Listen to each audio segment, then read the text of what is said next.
How's it going there, everybody? It's Mr. Zen over here bringing you guys a brand new 12 days of anime. And for today's segment, guys, I'm gonna be talking about for day number 3, folks. Day number 3! Yes, folks.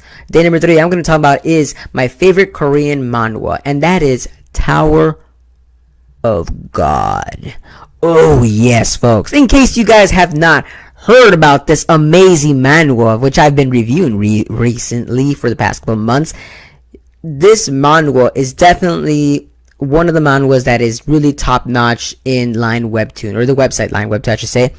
And honestly, the reason I consider this one in part of the 12 days of anime is because of the fact that one of the specific arcs that was involved throughout the whole 2017 was the 43rd floor, folks. The floor of death. Yes, folks, the floor where one of the guardians, a floor, folks, a floor where literally a deceased corpse is literally a floor, folks. Yes, in case you guys aren't familiar with Tower of God, because I fanboy a lot for Tower of God, and that is, in Tower of God, it's basically, I'm gonna give you guys like a little short summary. Tower of God is basically this main character named Bon, who apparently goes into like this magical tower in itself that has like I believe it was like 132 floors, and apparently Bon is facing he's actually following his love interest going up the tower.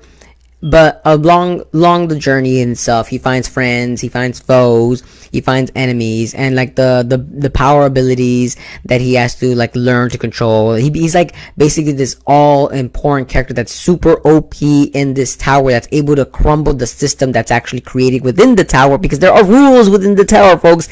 And it's so hilarious because you're wondering, how is this character gonna be going against this tower? And it's very, very, very entertaining from the beginning of the first chapter to all the way to the recent chapters in itself. And it's so hilarious because you're seeing the artwork advance as the author is continually drawing. In the beginning of the actual Tower of God series, it looked like some kind of 5th grader did this and said, oh, you know what, I'm just gonna write and put this on the internet. No, after a while, the art style gets more and more detailed, and that's what made, to me, didn't really matter, honestly, because I was reading more for the story. But like, I know in case any of you guys are more in tune with the actual, you could say, the aesthetic and the way the author visually presents it, then by all means just stick with it, and Tower of God will be very, very, very entertaining for you guys. But like I said, I'm digressing, and like I said, the reason why I said that the Tower of God is chosen for 12 days end, because like I said, it's one of the floors in itself that the main character is on,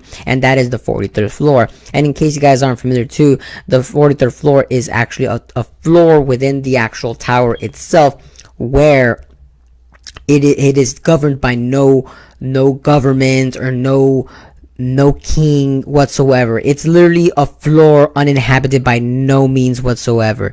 It's a lawless land, folks. And that what made it very interesting also was the fact that we all got to see one of the strongest characters in the actual lore of Tower of God take down and destroy and obliterate the Guardian. Yes, folks, there are guardians in this world. They're like these sacred giant celestial beings that govern the each of the floors itself. And another one of the characters named Enryu came in, and we saw the backstory in the Hell Train arc in itself for 2017 of Tower of God. We saw Enryu take down the Guardian itself, and the Guardians are literally living embodiments of physical and energy. They're just literally energy, and by the energy of the Tower of God lore, they call it as Shinzo, like how Dragon Ball Z calls it Ki, like how Naruto calls it chakra, like how Fairy Tail calls it magic. In Tower of God lore, it's called Shinzo. So like I said, these little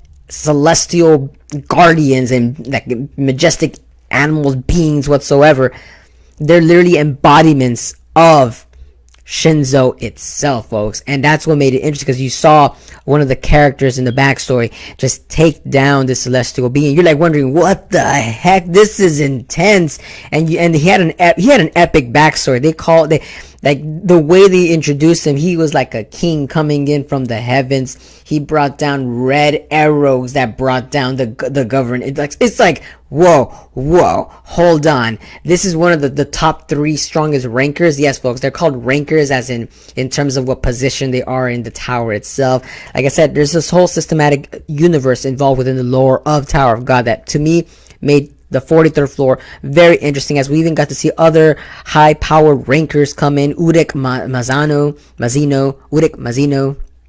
pardon me if I'm mispronouncing his name. He comes into this actual arc and was involved like a very importantly in this specific actual arc of the Hell Train that I thought to myself was very interesting. We saw Karaka actually fight off against Yuri Jahad. You know, you're just seeing all these characters. You see Rak actually go and like he got sent somewhere else.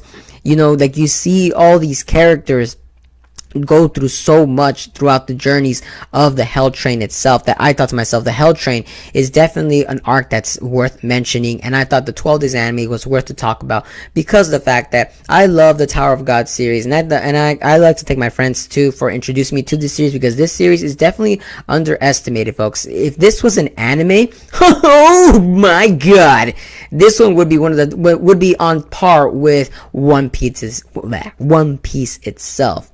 For the Koreans, I should say. I know it's not too. I don't think Tower of God is too mainstream right now. Probably because not a lot of people are familiar with the Line Webtoon actual website itself. But if they are, granted, you are reading one of the best Korean manhwas out there, folks. Like I said, very interesting. But like I said, let me know down in the comments below as to what are you guys' thoughts on Tower of God in itself. If you guys haven't read it, why haven't you? Tell me in the comments, why haven't you read Tower of God? Is it because you never heard of it, or is it because you guys because you guys don't think it's very interesting, or it reminds you of a certain other mangas? Like I said, let me know down in the comments. And as always, guys, if you guys enjoy my content, don't forget to give a like, comment, share, and subscribe for more otaku related content. And as always, guys, hope to see you guys again in the next video. But peace out, folks.